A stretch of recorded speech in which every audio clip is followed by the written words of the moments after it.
Hello again to the tango tribe around the world. This is your host Alejandro Drago, and this is Drago's Tango Alley.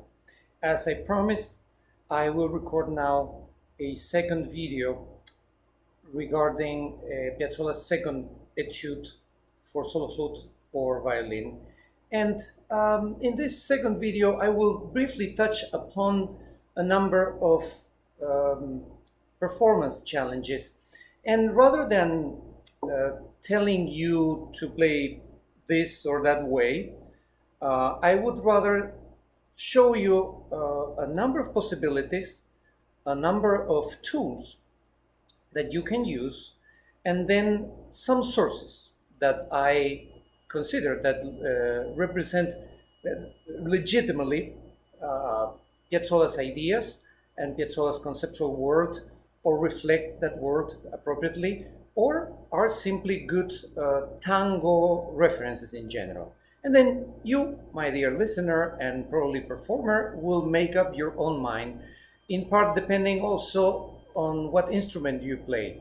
If you're a violinist, this may have a more direct application. If you're a flutist, or you play, say, clarinet, or any of the many other instruments for which these etudes have been transcribed, then you may find slightly different ways of applying these concepts. But key word being here, concepts. So let's go and take a look at it. So what do we do with the first note? We're going to be playing these long notes for a while.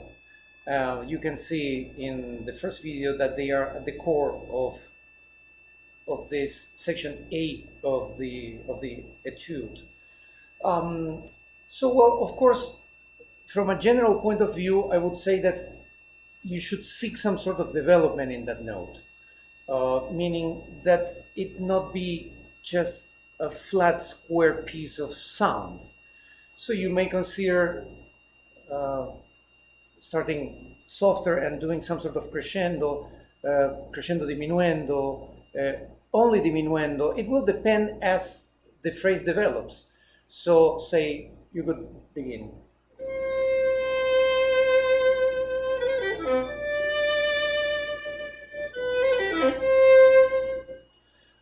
But why not?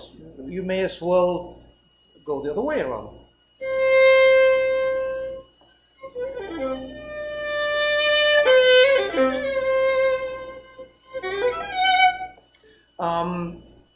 So I don't think you need my help in this regard. However, I think there is something that perhaps you never thought of, or nobody suggested it to you because it comes from the sphere of resources of the bandoneon. I'm speaking about vibrato, but not vibrato with the left hand, but rather with the pressure of the bellow, which we could reflect in some sort of undulation with the bow. Something like this. I don't know how much it will transmit in the recording, but I will try to show it. So, you see? Let's try to take a... There you go. Now, the interesting thing about this is that you can combine this resource and vary it, of course, in pressure, depth, frequency, width. I mean, all the things we do with the left hand vibrato in order to attain variety.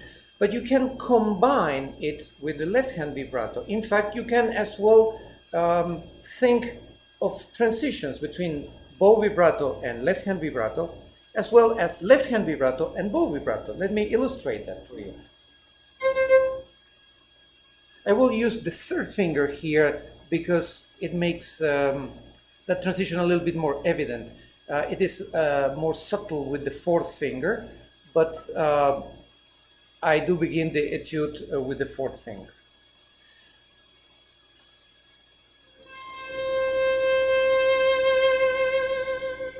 Let's try it again.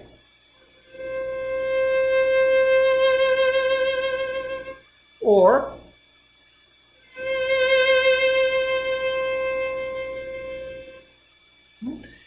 in that way, the bow vibrato creates a sort of echo effect, as what is the name in English? Like concentric waves on the surface of a body of water, as the water circles. I cannot remember the word. Sorry.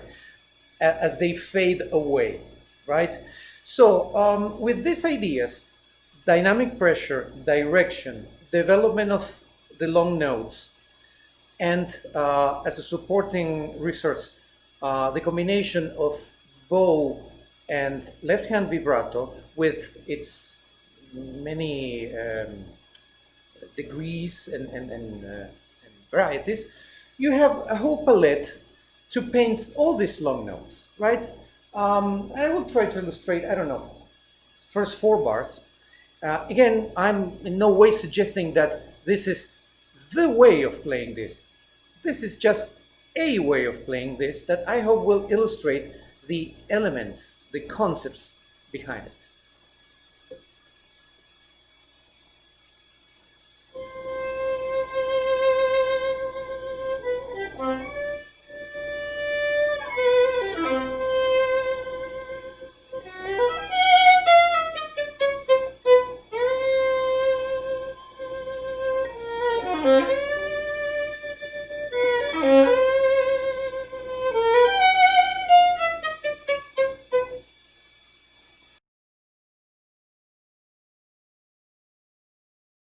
Something that probably is worth elaborating a little bit is the use of chromatic passages, particularly when they are written as Q notes.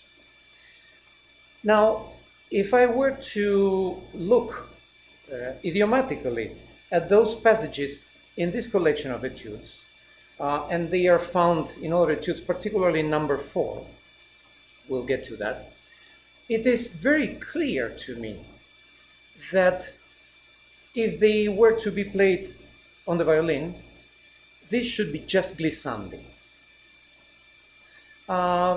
Because, of course, other than the string instruments and to a certain extent the clarinet, no other instrument, well, and the voice, of course, but no other instrument has the possibility of a perfectly microtonal smooth glissando, as the violin or the other string instruments do. So, on the other hand, you would say, well, but the author wrote out every note, right?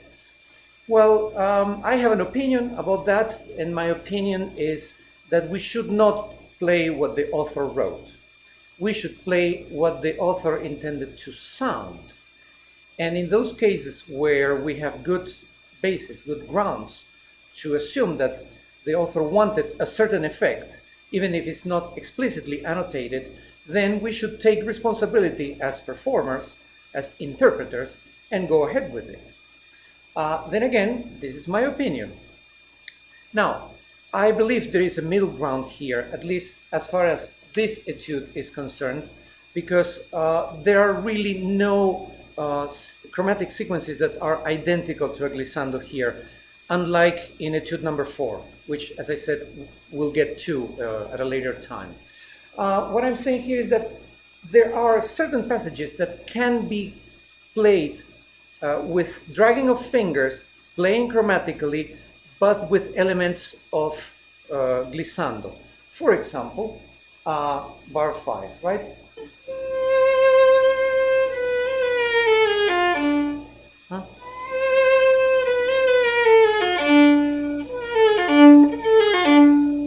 That's an interesting effect in which you can retain the pitches but still use the slide.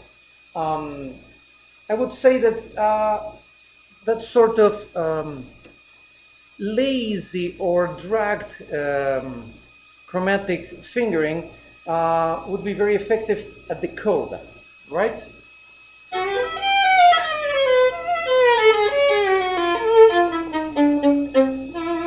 So we, I believe, not only should not, but definitely should avoid playing this sort of strict chromatic finger by finger, as if we were playing, I don't know, Caprice number 17, you know, something like this. Quite at the contrary, I think we should here establish the initial notes and the big intervals. We have 3 times a fourth, but then combine the dragging of fingers with the chromatic fingering. So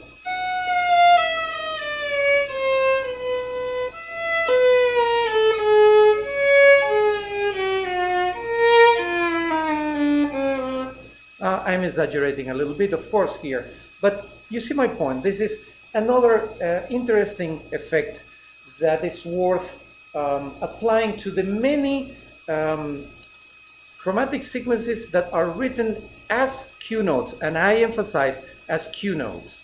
It is my interpretation that when he wrote chromatic passages as full rhythmed notes, so to say, he intended those chromatic passages to sound as chromatic as opposed to glissandi or mere portamento di voce, as it would be in the case of voice. A good example would be in the second repeat of section A, when we have this, but after that we have, right? So that's another idea for you.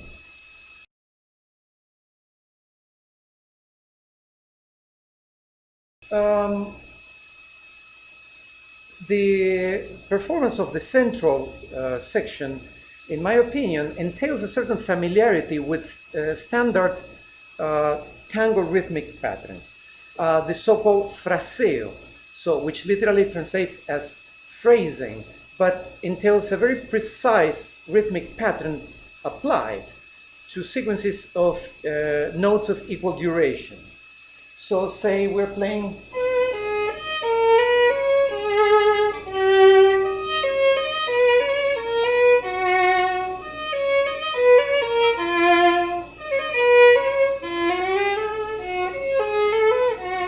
and sure, we can play that in a very expressive and classical way, right? But if you take into consideration that it is standard to bend the rhythm in expressive passages in tango in one of basically 2 forms, and in as much as it entails an enrichment of the line and a variation of the rhythm, and it goes with the expressivity, I believe that we are not just free to do that, and you should have seen the illustration of the rhythmic patterns, but we are bound to do that to a certain extent. Say,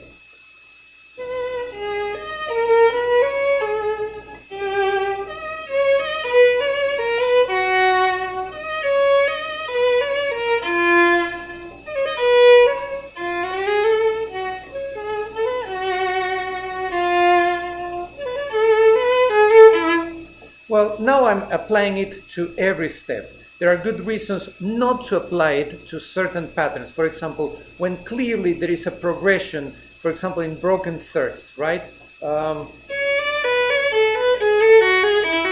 Unless it goes really long and we want to emphasize and put a little bit more of, so to say, excitement in the rhythm. So how to apply exactly the fraseo is a long conversation, and it has to do basically with the amount of tango you have heard.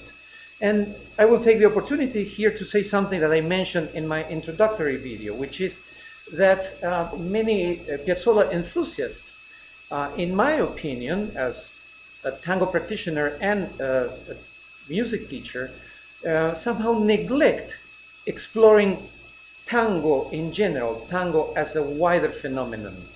all the music of tango, from earlier music to post-Piazzolla music, and all that is in between, which is now, well, more than 150 years of music, well-documented music. Okay, so this is just to say that there are patterns or tools that, in order to properly apply, it's not sufficient for you to study the works of Piazzolla. You need to be familiar with tango practices at large. What I would limit myself to say now is that these fraseo patterns apply when we want to enhance the emotional effect of certain passages. Definitely on the second page of this etude, I would go really all in with it. Oh, I'm sorry.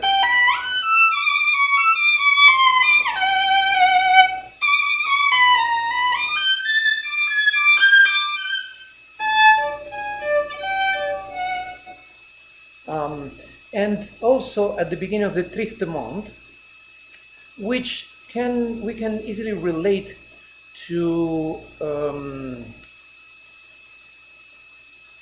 the middle section in Revirado, which I will give you a link to. There is this beautiful solo there.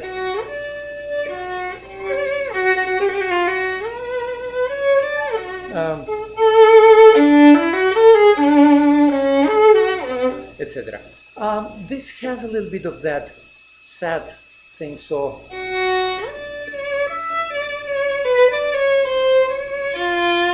Or better yet.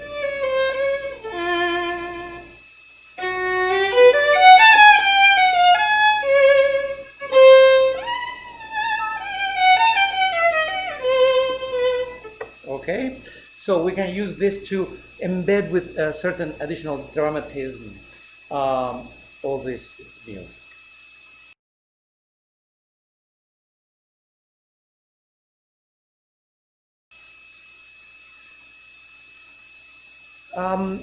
Then there is a very characteristic pattern in the music of Astor Piazzolla, but in many other varieties of tango, you will find something like this.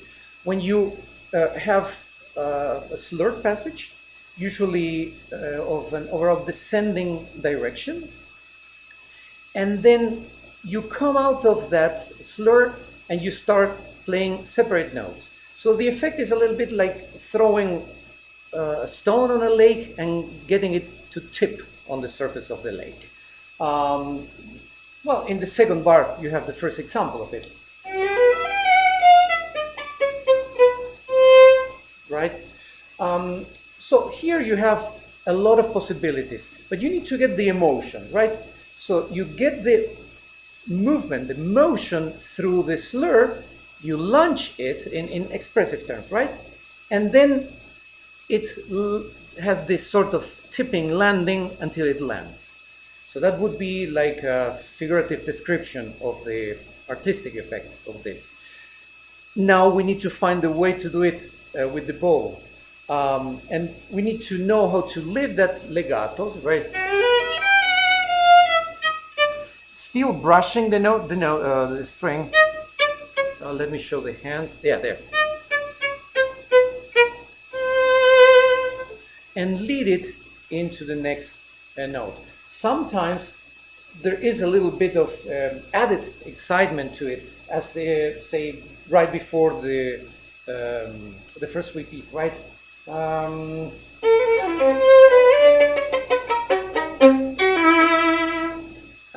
By the way, I think that E is better performed on the G string. So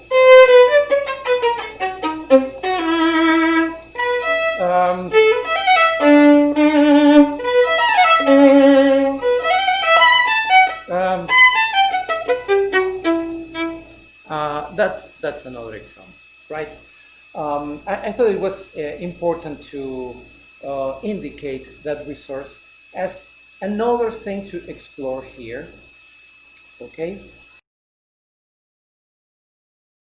So finally, you may remember from the first part of this video that I left some sequences out. These are basically parallel harmonic motions with a diminished chord.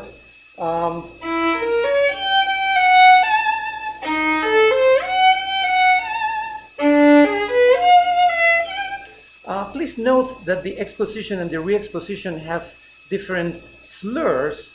I believe that we should use the ones on the second, on the re-exposition as bowings, okay?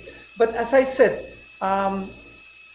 these chunks of harmony have very little related functionality. So this is a great opportunity for you, the interpreter, the performer, to encapsulate expression, to take each of these and do something with them and then move on to the next one.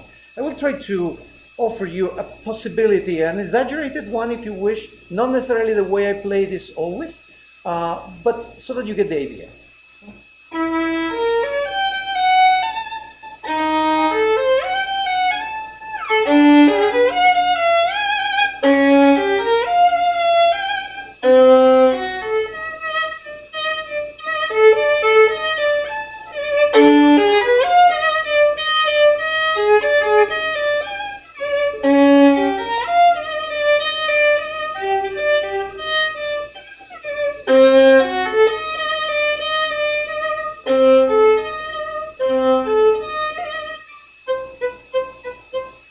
Okay, just an idea. Please note the change of bowing in the 3-string.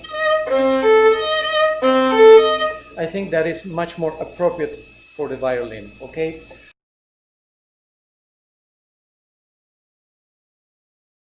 So this may seem a little too short and compacted compared to the other video, but then again, it is my preference to present my listener with the elements, the ideas, the concepts, the possibilities, and the sources, because I am a firm believer in Piazzolla's ideas, namely that tango should become one of the dialects of the international language of music, which means that each of us, from whatever background we come, needs to learn this language.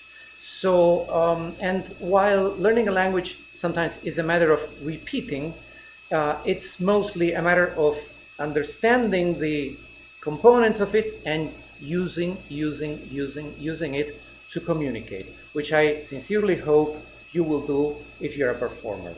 Remember to obtain this music by legal means. It's very easy. There are a million retailers online that will get the music to your door in 3 days, and it's not particularly expensive.